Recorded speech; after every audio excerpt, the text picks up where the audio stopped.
What's up, everybody? Welcome in to another edition of Big Man on Campus, my channel here. Hope you're having a great day. Thought I'd join everybody tonight and have some fun with some NBA props, do a little draft preview, maybe answer some of your questions, try to get you ready to make some money for the NBA draft. Hope you're having a great night. I haven't been on YouTube in a while, so it's definitely nice to jump on board here and have some fun tonight here.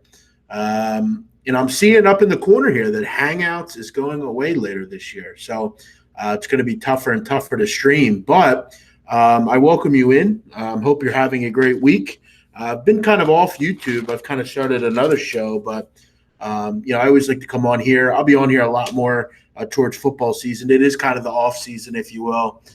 But it's NBA draft time, and there's a lot to kind of unpack here as we head into Thursday. I got plenty of props. I got sleepers. I got anything you're looking for. So obviously sit back and feel free to send in any questions that you might have, and I'll try to get to all of them. Obviously the first round is obviously very, you got to do your research. When you're looking at props, you got to take the time. You got to sit there. You got to count things out. You got to count out how many freshmen are going to be drafted.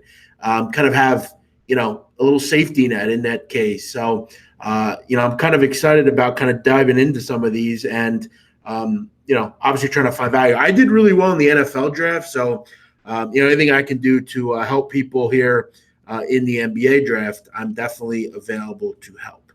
I'm not really talking free agency. I have no idea if Kawhi Leonard's staying. I would imagine he would. I don't know, though.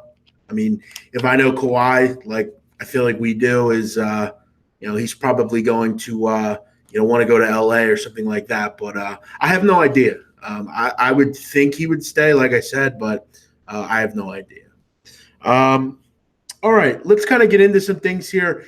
For me, the first at least 10, we pretty much know who's going to be there in the top 10. It's really always just about figuring out what teams are going to take who. Which is the great thing about the draft. The thing is, we know the first three picks: Zion Williamson, John Morant, and R.J. Barrett. Those are pretty standard. It really, though, gets interesting from 4 on. And you look at the Pelicans, you look at the Cleveland Cavaliers, you look at the Phoenix Suns, and that's where it kind of gets interesting because outside of the Grizzlies, at least until you get to the 6th pick, there's really not a team that has a general need for a point guard. You look at the Cavs. They have Colin Sexton. You would think they're happy with Colin Sexton, and they're not going to take a point guard. You look at the Pelicans. Obviously the big question is Lonzo Ball and how high you are on Lonzo Ball. If I'm the Pelicans, I'm not taking a point guard either. But they're kind of your random. Your randomness, where are they going to go? But I think if I'm the New Orleans Pelicans, I would take DeAndre Hunter. That's who I have them taking. I think DeAndre Hunter would be I think he'd fit really well there. I mean, you look at DeAndre Hunter, he's kind of that, he's a great defensive player. He's going to be probably your best defensive player in the draft. And he kind of resembles, kind of a Thaddeus Young, kind of a Robert Covington type of player, great defender. You're always going to be able to shadow your best defender. And I think he could fit well there. You throw him next to Zion Williamson, that's a really nice wing group there. You put Zion even at the 5 if you have to. So that's kind of where I would go there if I were the New Orleans Pelicans. I'm not going to really go through every pick. I mean, if you have a question on a pick, I'll gladly get to it. But, a lot of this is just going to be me sharing the props that I like and trying to make some money there. If we have any questions on anything, I'll gladly answer them. But, I'm just kind of running through the props here. Couple that I have my eye on. Freshmen taken in the first 10 picks over 5.5. I'm going to take a shot with this one. You look at the freshmen that are likely taken. We all know Zion's going to be in there. R.J. Barrett, that's 2. Darius Garland, that's 3. Kobe White, that's 4. Cameron Reddish, 5. Jackson Hayes, 6. I'm banking on Jackson Hayes being taken in the top 10. And I think he will. I think Atlanta will grab him in the top 10. So I feel like, to me, Is it worth a bet? It's such a high, there's so much juice in this bet. You got to lay 280 to win 100. It's a little high, probably. I mean, if this was 180, I'd probably take it because I do believe, Jackson Hayes will be drafted. But you're really kind of banking. It's not like you have 6 real guaranteed picks here. I think 5 are complete locks. And keep in mind, international players do not count as freshmen. I've had people ask me that. No, international players do not count as freshmen. So if Siku Doumbouya is chosen, he does not count as a freshman. So for me in that one, I'd almost take a flyer on the under that Jackson Hayes won't get drafted. Maybe Atlanta likes Rui Hachimura a little bit more, or Brandon Clark a little bit more, something like that. So I think at this price, if I'm going to play it, I'd probably look more towards the under because you're really banking on just that one player.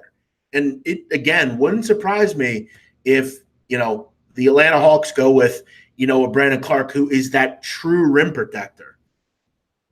Brandon Clark is basically probably outside of DeAndre Hunter. He's probably the third best defender in this draft. At the rim, he's incredible. He's a lot like Jordan Bell from the Golden State Warriors. Real good shot blocker, can really just kind of dissolve anything that gets into the lane. Look at some more. We just talked about Brandon Clark. No Gonzaga players in the top 10. Love that one. Really happy with that one. You got to lay a little juice. You got to lay 300 to win 100. But I think that's a pretty safe bet. I don't see any top 10s going with Brandon Clark or Rui Hachimura. Now, that's not to say that they aren't talented players. I love Rui. But I'm looking at every player above Rui Hachimura, the 10 players that I have above Rui, and I do think they're a bit more lauded than he is. Here's the thing, though. I think Rui Hachimura goes 11 to the Minnesota Timberwolves. I think he fits really well there. I think he's a guy that fits that system. He's got a little bit of time to grow offensively. He's just a reliable basketball player, real good performer, going to give you a lot of ability to play basketball. He's got a great wingspan, good defender, got a little pop in him as far as, from that standpoint. I think he's a controlled basketball player. He's not all over the place. Obviously he's going to have to be able to create a little bit. He's not great one-on-one, but, I think he's a guy that I really like. I think if he probably stays another year, I don't know how much he really gains out of it, but I think he's a guy that, obviously he's a fringe top 10er. I don't think he'll go top 10, but again, I think he's in that 11 to 13 range. And I think the perfect fit is the Minnesota Timberwolves. Really like that spot for him. But again, 11's not in the top 10. So for me, if I'm playing this, I'm going with a no Zags player in the top 10. I'm going to lay the 300. I'm going to lay 300 to make 100. Listen, I want to make this clear. A lot of people are going to say to me, well, why are you laying such big odds? When you're playing NBA props, you're playing NFL props, you're playing Super Bowl props, you have to be willing to lay some juice. It's just that simple. It's the name of the game. The props, obviously, with higher juice, bring back a higher likelihood. So for me, I have to go with that one. I have to go with it sometimes. A couple comments here. Is our date for McDonald's still on? Do I still want 100 cheeseburgers? No. I've actually mentioned many times I don't eat McDonald's. Not a big fan of it. I just don't like the way it smells. I'm just not into it. I love a good cheeseburger, but I am not a big McDonald's guy. I don't eat a lot of fast food. Now, I do eat burgers. I just don't eat those kind of burgers. I'm more of a gourmet type of burger guy. I like a good charbroiled, well-cooked, seasoned. They put a little love into it. That's the kind of burger that I like. So, Noah, I can't say I'm going to meet you at McDonald's. And no, if I were to eat 100 burgers, it would not be at McDonald's. So I'm going to have to pass on that one. All right, a couple questions here. What are your thoughts on the Pacers? Do they take a small forward or a point guard? Well, I think they have a lot of question marks. I mean, is Bojan Bogdanovic going to move on? That's a big question for them. Victor Oladipo, he's obviously coming off an injury. They have some needs. They have some real needs. For me, look, I would go with Nickeil Alexander there. I like the kid a lot. I think he's a guy that will go over 15 and a half, and I think he will probably slip to the Pacers at 18. I compare him a lot to Spencer Dinwiddie. He's that kind of player. I think, kind of on the surface, if you can get that out of him, this team really needs a two guard. Tyreek Evans is gone. He's out, obviously, on that personal drug policy. Wesley Matthews is getting a bit older. I think you need a starting, guard there, that can help you out. Even come off the bench. Darren Collison's a bit older. Obviously, we mentioned Oladipo. He's coming back from an injury. If I'm them, I would look towards a backup two guard there, a guy that can come off the bench, can score for you. I like their bigs. I'm a big fan of what Indiana's done at the big spot. I love Thaddeus Young. I think he's one of the more undervalued players you'll find. I like Miles Turner a lot. I'm a gigantic Domantas Sabonis fan. I think if they can keep Bojan Bogdanovic, I think they're obviously a playoff team next year. You're getting Oladipo back, but the question is, can you go and can you get a guy that could play two positions? I think for them, if you can maybe also try to grab a combo guard there, a guy that could play two possessions. He could play the one, he could play the two. The problem with that is there just aren't many of those in this draft. There's not a lot of guys that can really run with the combo. So, I think Alexander Walker looks decent there. That's where I would go if I were the Indiana Pacers. Just kind of my opinion. Do they reach? Maybe grab Ty Jerome? I don't know. I think it'd be a bit of a reach. I don't think they'll do it.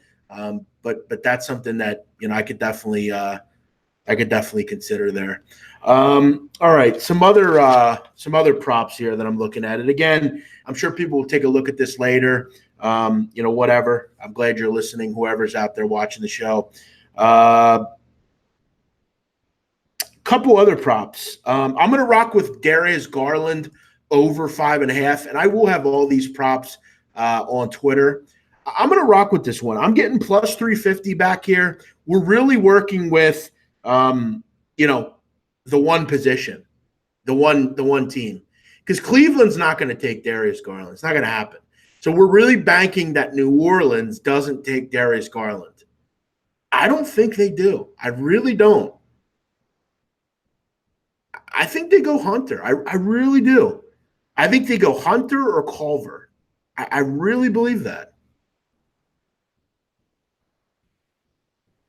I just don't see him taking a point guard. I'll take the plus 350, and I'll go Garland over 5.5. I'm basically kind of doing elimination by subtraction and saying I'm going to see one team that I got to avoid. As long as New Orleans doesn't take him, Cleveland's not taking him. I don't give a shit if Phoenix takes him. The Chicago will take him. Look, Phoenix and Chicago, if he's on the board, they're taking him, obviously. They need a point guard. I'm really hoping that Lonzo Ball is their guy going forward, and they don't take Darius Garland. If they do, well, then so be it. I took a shot. I was getting plus 350.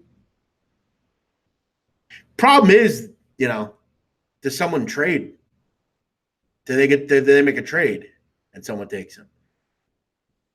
I also heard that he's taking a last minute workout with the Knicks. I don't think they're going to take him either.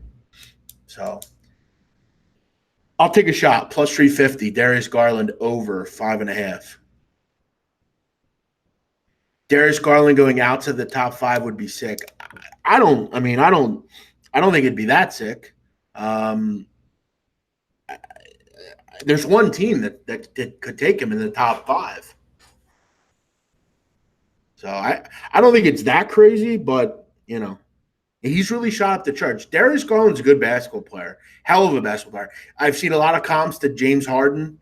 I always like to find two comps. One would be obviously best case scenario, and obviously kind of more likely scenario. I think James Harden, any kind of player like that, would be your go-to comparison.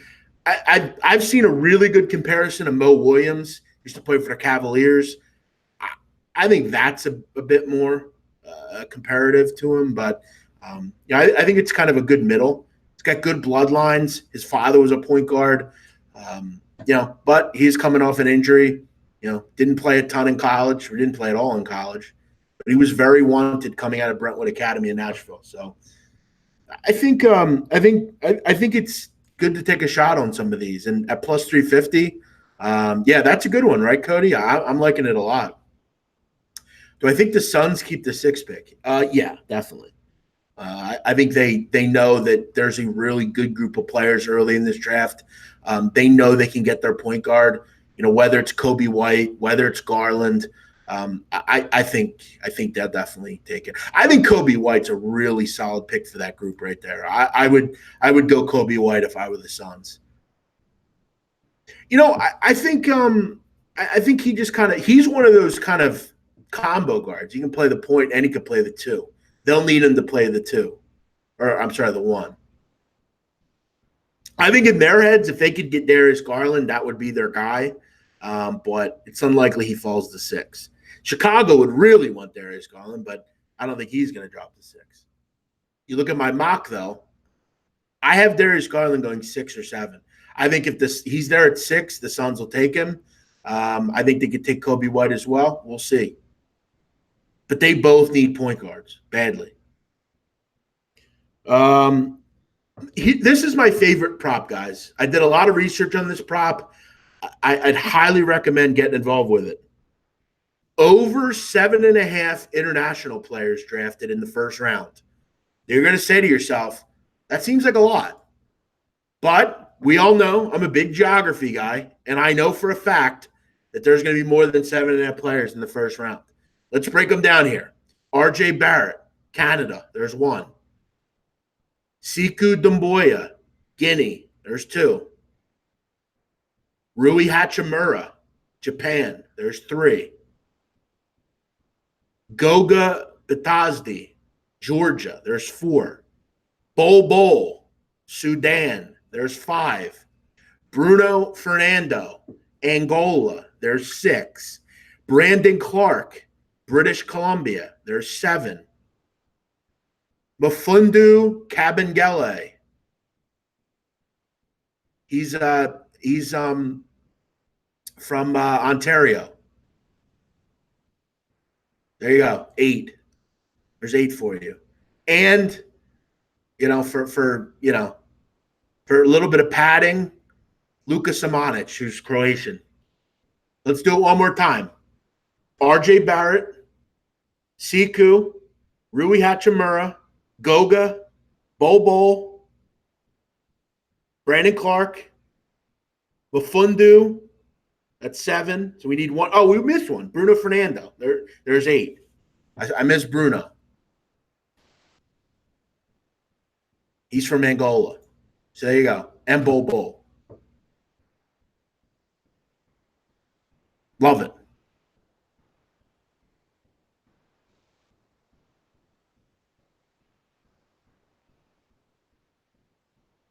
That's what we do here. We go out, we get the great info, we do some fucking legwork, and we figure them out. Who's my biggest sleeper in the draft? Someone who can make an instant impact and go in round 2. I got a couple of those. Terrence Mann out of Florida State. I think he's one of the more NBA-ready players in this draft. He checks all the boxes. And what I love about Terrence Mann is he really can rebound the basketball. That is so lost in a lot of these kids. They don't know how to pursue the basketball. They don't know how to do anything. They don't know how to read the basketball, where it's going to go. I love Terrence Mann. He's a 2-guard. He'd come in, play right away. I want the Sixers to take him. I'm very high on Terrence Mann. Got to improve his jump shot a little bit, but I was fine with what he did. He's got good size. I like Terrence Mann a lot. Another guy, a guy that can come in right away and score for you at the next level, Justin Wright Foreman out of Hofstra. He is about as close to Lou Williams as I think you're going to get in this draft. Really good scorer, fluid scorer. He's just going to get you buckets. That's what he does. His middle name, instead of Wright Foreman, should be Buckets. Again, Wright Foreman's his last name. His middle name should be Justin buckets, right? Foreman. That's how good this kid is at scoring a basketball. He's put in 40 at Hofstra in certain games. He's a senior. I love the kid. Great slasher, gets to the line. A lot of people will knock his defense. They play a lot of zone at Hofstra. So, again, it is what it is. I like him a lot. One other guy, Jordan Bone out of Tennessee. I like Jordan Bone a lot. He's a guy that I think a lot of people are sleeping on. I think he could be a top 40 pick. I think he's a real sleeper. He is incredibly fast. He was the fastest player at the combine. He's got a good 3-point shot. Played a lot of minutes last year. One of those really good point guards. I really like Jordan Bone. He's really flew up a lot of boards. A lot of people liked him. He's a bit older, which is kind of something that you wonder about. But he's got to be a little bit better in kind of finishing and that kind of thing. But I really like what he can give you. He's unselfish. He distributes well, and he is really quick. A lot of comps to Monte Morris. I like this kid. I like Jordan Bone. So I go Jordan Bone, Justin Wright Foreman, Terrence Mann. If you're asking me for a big, I don't know. I think Jonte Porter. Jonte Porter is probably a lottery pick if he doesn't get injured. So, if you can get past the injuries, I think Jonte would be your guy for sure. So, yeah, those would be some sleepers for you. Bobo under 19 and a half. Yeah, too much. I don't know. That's too. I have no idea where Bobo is going to go. I think he goes over 19 and a half. I think he goes into the 20s. I think he's one of the guys that falls, but I'm not. I'm not overly interested in that one, to be honest. I'll just kind of watch. I think he's kind of a real boomer bust guy. He's probably the biggest boomer bust guy in the first round. I think teams could be, really skeptical, and I think teams could be, real interested. I just can't get past the fact that he's 7'2" and 208 pounds. I just can't get past that. The NBA draft's overrated. Okay, well, guess won't be seeing you anymore. How many rookies made a difference for the Warriors and Raptors? Okay, look, man, if you don't like, you don't have to watch. I get it. Good luck. We're watching. We're like it. I like the NBA draft.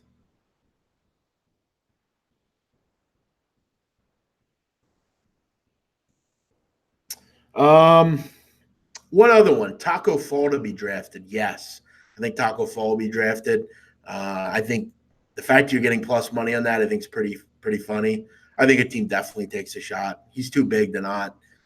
Look, if he's only ends up turning out to be Boban Marjanovic, I think he's going to be slightly better. I think he's much more nimble. He moves a lot better.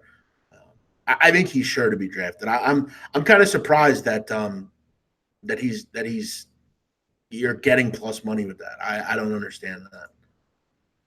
That's probably my second favorite prop, Taco Fall to be drafted. I just think he's too big. He's too quick. For his size, he's quick. He can really run the floor at that size. He's got a few post up moves. I think he could be really, really nimble, which is crazy because Taco Fall is 7'6". But I think he's good enough to be drafted, surely. One other one, under 12 and a half freshmen. I think that's a good one. I have 12 freshmen. I think 12 and a half is too high. So I would go under 12 and a half as well. And frankly, after like kind of mid 20s, I don't even think there's a chance a freshman goes. I don't think Nazarene's going to be drafted. So let's count them. Under 12 and a half. So we need 12 or less.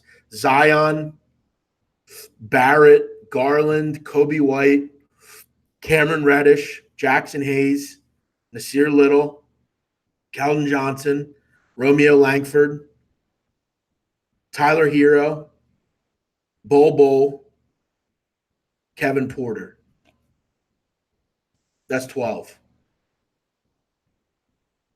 And in doing the research that I do, I don't think there's anyone that would jump in and break that one. That's a really good prop. I just don't see really anyone even being possibly a 13th. I think the only possible one would be Naz Reid, but I don't see him being a first round pick. Lewis King maybe, but I think they're all reaches, and I don't think there's any way a team grabs them in the first round. So 12 is a winner.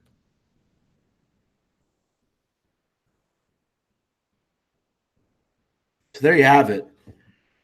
Freshman over 5.5. I'm not interested. I'm just going to avoid that one. Just it's too high. So let's go with the ones that I'm going to go with. I'm going to go no Zags in the top 10, minus 300. I'm going to go with Darius Garland over 5.5, plus 350. Over 7.5 for international players. Under 12.5 freshmen. Taco Fall, yes, gets drafted. And I'm also going to throw one other one out. Cameron Reddish gets drafted before Sekou Doumbouya. I think at worst, Cameron Reddish goes 7th. Sekou Doumbouya is not being drafted before him. I'll lay the 195 there to win a unit. So there you have it. I'll put these on Twitter.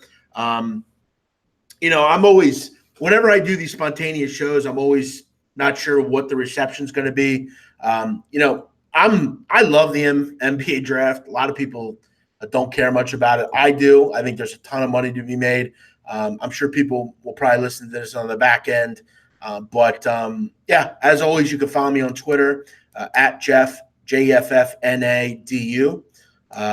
Got some things I'm working on. Football will be here before we know it. Get in touch with me if you have any questions or any props that you want to go over. Have a great night.